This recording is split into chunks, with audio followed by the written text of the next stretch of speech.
بسم اللہ الرحمن الرحیم بسم اللہ الرحمن الرحیم الحمد للہ وکفى وسلام علی عباده الذین اصطفى وعلى آلہ واصحابہ المجتبى اما بعد فاعوذ باللہ من الشیطان الرجیم بسم الله الرحمن الرحيم ما كان محمد أبا أحد من رجالكم ولكن رسول الله وخاتم النبيين وكان الله بكل شيء عليما وقال النبي سيدنا محمد صلى الله عليه وسلم أنا خاتم النبيين وأنتم آخر الأمم أو كما قال صلى الله عليه وسلم. قابل احترام عزیز بزرگوں، نوجوان بھائیوں، ماہ ربیع الاول کی آج آخری تاریخ ہے. اس اعتبار سے یہ ربیع الاول کا آخری جمعہ ہے. یقیناً آپ سبھی حضرات نے ربیع الاول کے مہینے میں مختلف مقامات پر، مختلف مساجد میں اور مختلف جلسوں میں آقا کی سیرت کو سنا ہوگا. آقا کی سیرت کے مختلف گوشے اور مختلف پہلو آپ کے سامنے بیان کیے گئے ہوں گے. یقیناً ہماری کامیابی اور ہماری دنیا اور آخرت کی سرخ روئی نبی رحمت صلی اللہ علیہ وسلم کے مبارک طریقوں میں. جس بندے کی زندگی میں نبی کا طریقہ، نبی کا اسوہ اور نبی کی زندگی کی جو صورتحال رہی ہے، سیرت رہی ہے، اس صورت اور سیرت کو جو اپنائے گا اس کی دنیا بھی بھلی ہوگی، آخرت بھی بھلی ہوگی. لیکن ایک پہلو نبی کی ذات مبارکہ کا آپ کا خاتم النبیین ہونا ہے. خاتم النبیین کے مفہوم کو اور اس عقیدے کو سمجھنے کے لیے بنیادی طور پر ہمیں ایک بات پہلے سمجھ لینی چاہیے. وہ یہ کہ اللہ تبارک و تعالی نے دنیا کے اندر انبیاء کرام کو کیوں بھیجا؟ دنیا میں اللہ رب العزت نے حضرات انبیاء کرام کو کیوں بھیجا؟ بتاؤ بھائی کیوں بھیجا؟ جی، ایک اللہ کا حکم پہنچانے کے لیے. اور کوئی بولو؟ لوگوں کی ہدایت کے لیے. اور کوئی؟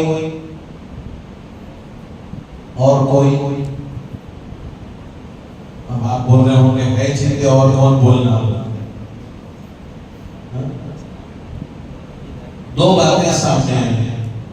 اللہ کا پیغام اللہ کے بندوں کو پہنچانے کے لیے، لوگوں کی ہدایت کے لیے. مقصد واقعی یہی ہے. ایک اللہ کی طرف لوگوں کو بلایا جائے اور بندوں کی ہدایت کا کام ہو. کیوں؟ اس لیے کہ ہم انسان اس دنیا میں بے مقصد نہیں بھیجے گئے. بغیر کسی مقصد کے اور بغیر کسی جو ہے موضوع کے بس یوں ہی بھیج دیا گیا ہو، ایسا نہیں ہے. ہمارے بھیجے جانے کا ایک اہم ترین مقصد ہے، بڑا اہم گول ہے جس کے لیے ہمیں بھیجا گیا ہے. قرآن یہ کہتا ہے اَفَحَسِبْتُمْ أَنَّمَا خَلَقْنَاكُمْ عَبَثًا، کیا تم یہ سوچتے ہو کہ تم یوں ہی بیکار پیدا کر لیے گئے ہو؟ وَأَنَّكُمْ إِلَيْنَا لَا تُرْجَعُونَ، اور یہ کہ تم دوبارہ ہمارے پاس لوٹ کر نہیں آؤ گے، یہ خیال ہے تمہارا؟ اگر یہ خیال ہے تو غلط خیال ہے، اس لیے کہ ہم نے تمہیں مقصد کے لیے بھیجا ہے، اور وہ مقصد اللہ رب العزت نے ارشاد فرمایا وَمَا خَلَقْتُ الْجِنَّ وَالْإِنسَ إِلَّا لِيَعْبُدُونَ، کہ ہماری عبادت کے لیے تمہیں بھیجا گیا ہے، تمہیں پیدا کیا گیا ہے ہماری معرفت کے لیے، ہماری پہچان کے لیے۔ اب یہ پہچان کہ اللہ کون ہے، اللہ کا حکم کیا ہے، اللہ کی مرضی کیا ہے، اللہ کا منشا کیا ہے، یہ کون بتائے گا؟ اللہ تو براہ راست آ کر نہیں بتائیں گے۔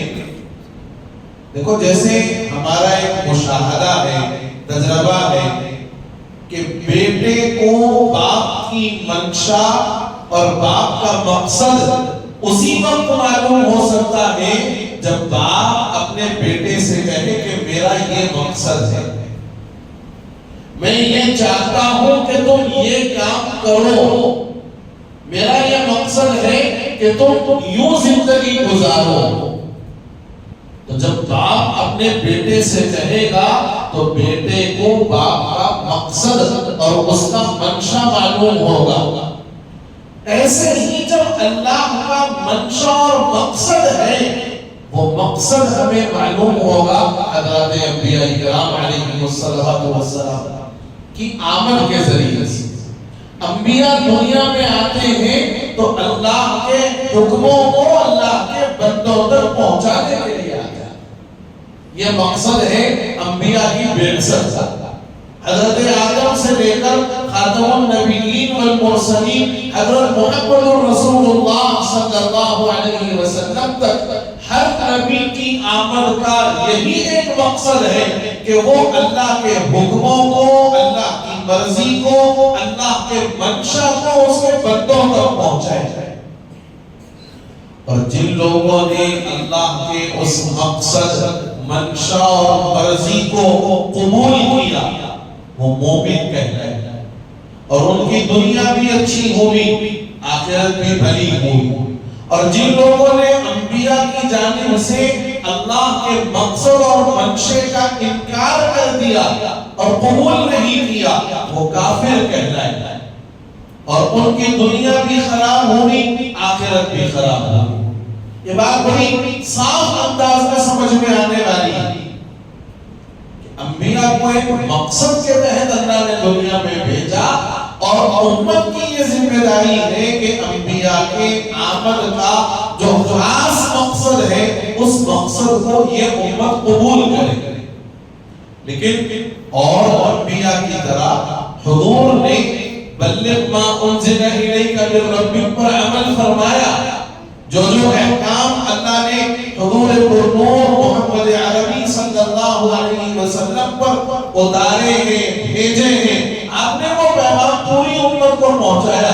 لیکن آپ کی ایک خصوصی شان اور امتیازی حیثیت ہے کہ آپ خاتم النبیین ہیں، آپ خاتم النبیین ہیں۔ کیا مطلب ہے خاتم النبیین کا؟ بولو بھائی، جیسے ابھی مقصد کیا ہے سوال ہوا تو دو جواب آئے، بولو خاتم النبیین کا مطلب کیا ہے؟ آخری نبی، اور سب کے نبی، جی سب کے نبی، آخری نبی، آخری نبی، بس یہی ہم کو معلوم ہے، یہی ہم کو معلوم ہے خاتم النبیین کا مطلب یہی ہے۔ علماء فرماتے ہیں خاتم النبیین کے دو مطلب ہیں، اور مفہوم دونوں کا ایک ہی ہے۔ ایک جو ابھی آپ حضرات نے کہا کہ آپ انبیاء کے سلسلے کو ختم کرنے والے ہیں، یعنی آپ آخری نبی ہیں، اور آخری نبی ہونے کا واضح مطلب خود حضور نے فرمایا لا نبی بعدی، آپ کے بعد کوئی نبی نہیں ہوں گے۔ ٹھیک، دوسرا مطلب یہ بیان فرماتے ہیں علماء کہ جیسے کوئی چیز کمپنی کا پروڈکٹ ہوتا ہے، وہ کمپنی کمپنی سے جب باہر نکلنا ہوتی ہے تو کمپنی اس کو سیل بند کر دیتی ہے، مہر لگاتی ہے کہ اب یہ کسٹمر کے ہاتھ جائے گا تو کھلے گا، ہے نا؟ بالکل انبیاء کا سلسلہ جو حضرت آدم علیہ السلام سے چل رہا تھا وہ سلسلہ حضور تک چلا.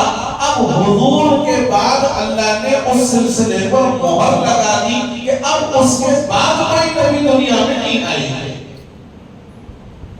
بڑی جو ہے آسان مثالوں سے حضور نے سمجھایا بھی. فرمایا کہ ایک آدمی نے بڑا خوبصورت محل تیار کیا اور ایسی خوبصورتی، ایسی رنگینی اور ایسا دل فریب جو ہے اس نے تعمیر کی کہ ہر چیز مکمل ہے، ایک اینٹ کی جگہ باقی رکھ دی، ایک اینٹ کی جگہ باقی رکھ دی. لازم بات ہے کہ وہ پورا محل تو بڑا خوبصورت ہے لیکن جو وہ ایک اینٹ کی جگہ باقی ہے وہ اچھا نہیں لگتا. حضور فرماتے ہیں اللہ نے نبوت کا محل تعمیر فرمایا، اللہ نے نبوت کا محل تعمیر فرمایا. پہلی اینٹ حضرت آدم اور اس کے بعد 1,24,000 انبیاء کرام آتے گئے. اخیر کی جو اینٹ ہے جس اینٹ کے لگنے کے بعد وہ محل مکمل ہو جائے گا وہ النبی، حضور نے فرمایا وہ آخری اینٹ میں ہوں. گویا آپ کے بعد اب کوئی نبی نہیں آنے والا. بڑی وضاحت سے آپ نے فرمایا انا آخر الانبیاء وانتم آخر الامم، میں انبیاء میں سب سے اخیر میں آنے والا اور تم امتوں میں سب سے اخیر میں آنے والی. نہ میرے بعد کوئی نبی نہ تمہارے بعد کوئی امت. اب عقیدہ ختم نبوت کے اس مفہوم کو سمجھنے کے بعد ہماری جو ذمہ داری بنتی ہے اس ذمہ داری کو ہمیں سمجھنا چاہتا ہے. ایک تو یہ کہ ہم نے اس بات کو مان لیا کہ آپ آخری نبی ہیں، آپ کے بعد کوئی نبی آنے والے نہیں ہیں، لیکن پھر حضور نے یہ پیشین گوئی بھی فرمائی سَيَكُونُ فِي أُمَّتِي 30 دَجَّالُونَ كَذَّابُونَ يَزْعَمُ كُلُّهُمْ أَنَّهُ نَبِيٌّ وَأَنَا خَاتَمُ النَّبِيِّينَ لَا نَبِيَّ بَعْدِي. حضور نے صاف الفاظ میں فرمایا کہ میرے اس دنیا سے جانے کے بعد 30 ایسے لوگ پیدا ہوں گے جو جھوٹے نبی ہونے کا دعویٰ کریں گے، جھوٹے نبی ہونے کا دعویٰ کریں گے. حضور کے دور میں بھی 2-3 لوگوں نے دعویٰ کیا تھا، اسود عنسی، مسیلمہ کذاب، سجاد بیگم، یہ عورت کی سجاد، ان لوگوں نے دعویٰ کیا تھا نبوت کا. نعوذ باللہ.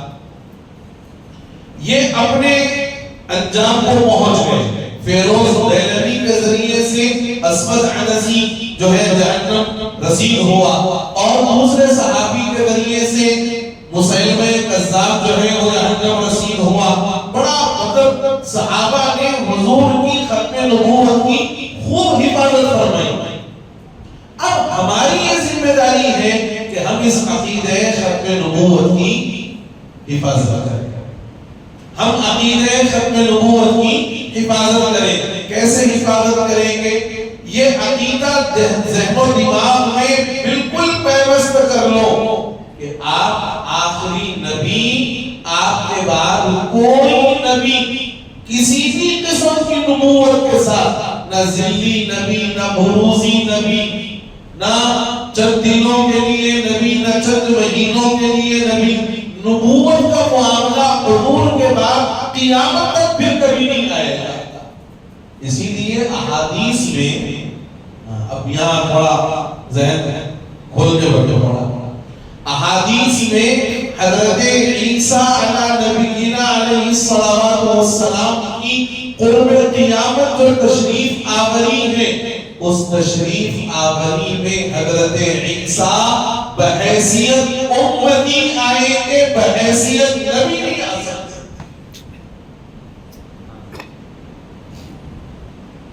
اللہ نے ایسا انتظام فرمایا کہ حضرت عیسیٰ قرب قیامت میں آئیں گے تو بحیثیت امتی بن کر آئیں گے، بحیثیت نبی بن کر نہیں آئیں گے، اور حضرت عیسیٰ آئیں گے تو شریعت محمدی پر عمل کریں گے، شریعت عیسوی پر عمل نہیں ہوگا۔ بات سمجھ آ رہی ہے؟ اور عقیدہ ختم نبوت کے سلسلے میں یہ بات ہمیں ذہن میں رکھنا ہے کہ آپ کے بعد صبح قیامت تک اگر کوئی نعوذ باللہ نبوت کا دعویٰ کرتا ہے یا کرتی ہے، کرتا ہے یا کرتی ہے، کرتی ہے کہ میں اس لیے کہہ رہا ہوں کہ امریکہ میں اس وقت ایک عورت جو ہے وہ نبوت کی دعوے دار ہے اس وقت۔ تو جو کوئی دعویٰ جھوٹی نبوت کا کرتا ہے یا کرتی ہے وہ ملعون ہے، کذاب ہے، دجال ہے، جھوٹا ہے، اپنی دنیا اور آخرت کی بربادی کا خود سامان کرنے والا۔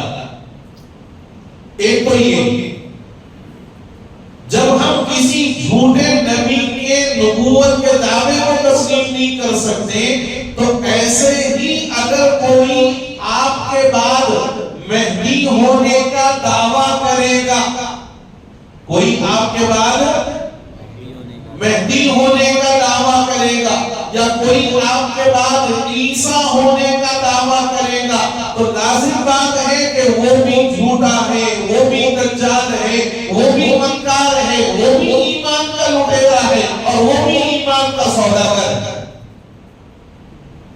ہم جیسے جھوٹی نبوت کا دعویٰ کرنے والا یا دعویٰ کرنے والی کوئی بھی ہو، ہم جیسے اس کو قبول نہیں کرتے، ایسے ہی جھوٹے مہدی ہونے کا کوئی دعوے دار ہوگا، جھوٹے عیسیٰ ہونے کا کوئی دعوے دار ہوگا، ہم صبح قیامت تک اس کو قبول نہیں کر سکتے۔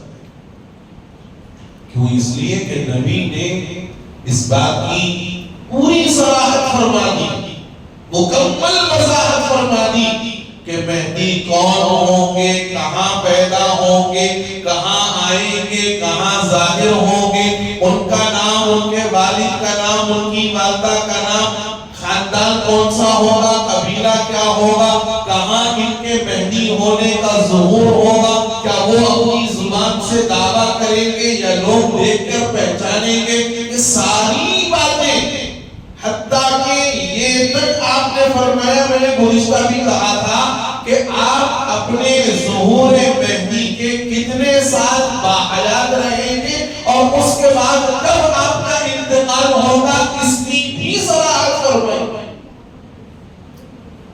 جب اتنی واضح ہدایات، اتنی کھلی تصریحات مہدی کے متعلق احادیث مبارکہ کے اندر بیان کر دی گئی ہیں، حضرت عیسیٰ علیہ السلام کے متعلق بڑی صاف اور واضح باتیں یہ بیان کر دی گئی ہیں کہ حضرت عیسیٰ کیسے آئیں گے۔ ابھی حضرت عیسیٰ کہاں ہیں؟ وہ بولو نا یار، تم لوگ ناشتہ کریں نہیں کریں؟ 3 جنے سے خالی مسجد میں، ارے پوری قوم بولو، حضرت عیسیٰ کہاں ہیں؟ دوسرے آسمان پر۔ کہاں ہے؟ بولو، دوسرے آسمان پر ہے۔ قرب قیامت میں جب حضرت مہدی کا ظہور ہو جائے گا اور دجال بھی ظاہر ہو جائے گا، حضرت مہدی کا ظہور ہو جائے گا، دجال بھی ظاہر ہو جائے گا، تب حضرت عیسیٰ آسمانوں سے 2 فرشتوں کے کندھوں پر ہاتھ رکھ کر غسل کیے ہوئے کہ آپ کے بالوں سے پانی کے قطرات ٹپک رہے ہوں گے۔ حدیث میں اس تک کی بھی صراحت ہے، حدیث میں اس بات تک کی صراحت ہے کہ دونوں فرشتوں کے کندھوں پر ہاتھ رکھ کر آپ دمشق کی جامع مسجد کے سفید مینارے پر اتریں گے، فجر کی نماز کا وقت ہوگا، حضرت مہدی امامت کے لیے مصلی پر جا چکے ہوں گے، حضرت مہدی فجر کی امامت کے لیے مصلی پر جا چکے ہوں گے، اچانک آواز آئے گی کہ آ گئے ہیں، حضرت مہدی سیڑھی لگائیں گے، حضرت عیسیٰ اس سیڑھی کے ذریعے سے اس مینارے سے نیچے اتریں گے اور فجر کی نماز کا وقت ہوگا۔ حضرت مہدی کہیں کہ آپ پیغمبر وقت تھے، آپ پیغمبر وقت تھے، آئیے آپ امامت فرمائیے۔ حضرت عیسیٰ اس وقت یہ کہیں گے کہ نہیں، تمہاری امت کی یہ خصوصیت ہے کہ تمہارا امام تمہیں میں سے ہوگا، مہدی تم امامت کرو۔ شکیل، یہ جو خبیث ہے شکیل، بطور اس کے ساتھ یہ حالات آئے۔ حضرت مہدی ظاہر ہوں گے، دعویٰ نہیں کریں گے۔ حضرت عیسیٰ آسمانوں سے نازل ہوں گے اور حضرت عیسیٰ کا جو نام قرآن نے بارہا کہا، عیسیٰ بن مریم، عیسیٰ بن مریم، حضرت عیسیٰ جو مریم کے بیٹے ہیں، یہ تو حنیف کا بیٹا ہے، یہ حنیف کا بیٹا ہے۔ دارالعلوم کے شعبہ ختم نبوت کے ذمہ دار شاہ عالم گورکھپوری صاحب یہ گئے تھے شکیل کے اس علاقے میں، اس محلے میں جہاں کا وہ تھا، جہاں وہ پیدا ہوا تھا، گئے تھے اور جا کر کے تحقیق کی، کہا کہ نہ اس کا والد اس قسم کا آدمی تھا، نہ اس کی والدہ اس قسم کی عورت تھی، اور یہ تک کہا محلے والوں نے کہ اگر شکیل کی ان حرکتوں کا علم اس کے ماں باپ کو ہوتا تو اپنا جوتا نکال کر اس کے منہ پر مارتا۔ آج ہمارے دیگر گھنٹے کے اندر کل رات ایک صاحب باضابطہ آئے، ملاقات کر کے بولے کہ مول صاحب 5 بچے جو ہے وہ شکیلیت سے متاثر ہو گئے، 5 بچے شکیلیت سے متاثر ہو گئے۔ ابھی آپ نے چند دن قبل دیکھا ہوگا بڑلا بڑے میں عارف نامی ایک آدمی کو پکڑا، پھر اسی جو ہے محنت کا اثر تھا کہ یہاں سے ان دونوں کو بھی اٹھایا، سمیر اور الطاف کو۔ اور ابھی دیگر گھنٹے کے علاقے میں جواد اور فیصل نامی 2 لڑکے، کیا نام ہے؟ جواد اور فیصل، نامہ یاد رکھو، یہ 2 لڑکے اس وقت دیگر گھنٹہ، دکن بیکری اور یہ ڈریگن ہوٹل، اس کے آس پاس کے اطراف کے جو محلے گلیاں ہیں، ان محلوں میں، ان گلیوں میں یہ 2 خبیث کام کر رہے ہیں، یہ 2 خبیث کام کر رہے ہیں، 5 بچے متاثر ہیں۔ کل رات ہمارے قریبی عزیز نے فون کیا، کہا کہ مول صاحب ایک بچہ جو ہے وہ شکیلی بن گیا، اماں بابا سے لڑ لے رہا، خاندان سے لڑ لے رہا، پورے محلے والوں سے، دوستوں سے لڑ لے رہا، مگر اس کو نہ ماننے اور انکار کرنے کے لیے تیار نہیں۔ ماں باپ کی ذمہ داری ہے اپنے اولاد کو عقیدہ ختم نبوت کو سمجھائیں، اور جیسے میں نے کہا عقیدہ ختم نبوت میں جیسے حضرت عیسیٰ کے متعلق یہ عقیدہ رکھنا کہ آپ بنی اسرائیل کے آخری نبی تھے، لیکن جب آئیں گے تو نبی ہونے کی حیثیت سے نہیں، امتی ہونے کی حیثیت سے آئیں گے۔ اب شکیل جو یہ دعویٰ کر رہا ہے خبیث کہ وہ عیسیٰ بھی ہے، نعوذ باللہ، وہ عیسیٰ بھی ہے، نعوذ باللہ، تو گویا در پردہ شکیل کا یہ دعویٰ ختم نبوت کے عقیدے پر بھی حملہ، ختم نبوت کے اس عقیدے پر بھی حملہ ہے۔ تو میرے بزرگوں یہ جو اس وقت شکیلیت کا فتنہ بڑے زور پر ہے اس وقت ہمارے علاقوں میں خاص طور سے، اور جو لوگ محنت کر رہے ہیں، اکا دکا ہے کام کرنے والے، محنت کرنے والے اکا دکا ہے، باقی ہمیں نہ نبی کی ختم نبوت کے بارے میں کوئی فکر ہے، نہ لوگوں کے مرتد ہو جانے کا کوئی جو ہے غم ہے، ہم اپنی دنیا میں، اپنی زندگی میں مست ہیں اپنی دنیا میں۔ فیروز دیلوی کے ذریعے سے مسلمہ کذاب وہ جو ہے اسود عنسی جو ہے وہ جہنم رسید ہوا، اور مسلمہ کذاب کو قتل کرنے کے لیے حضور نے جب صحابہ سے سوال کیا تھا، ایک صحابی بالکل نحیف الجثہ تھے، کمزور تھے، بڑے کمزور تھے، جسم کے اعتبار سے بھی کوئی زیادہ طاقتور نہیں تھے، کھجور کھا رہے تھے، حضور نے اعلان کیا بتاؤ مسیلمہ کذاب کو کون قتل کرے گا؟ یہ فوراً ہڑبڑا کر کے اڑ گئے یا رسول اللہ میں. تو ان کے اس اٹھ کر یا رسول اللہ میں کہنے میں جو منہ میں کھجور تھا وہ کھجور صحابہ کے چہروں پر گرا. تو صحابہ نے کہا کہ میاں پہلے کھا تو لیتے, کھڑے تو صحیح سے ہو جاتے, بعد میں آپ ہاتھ اٹھاتے.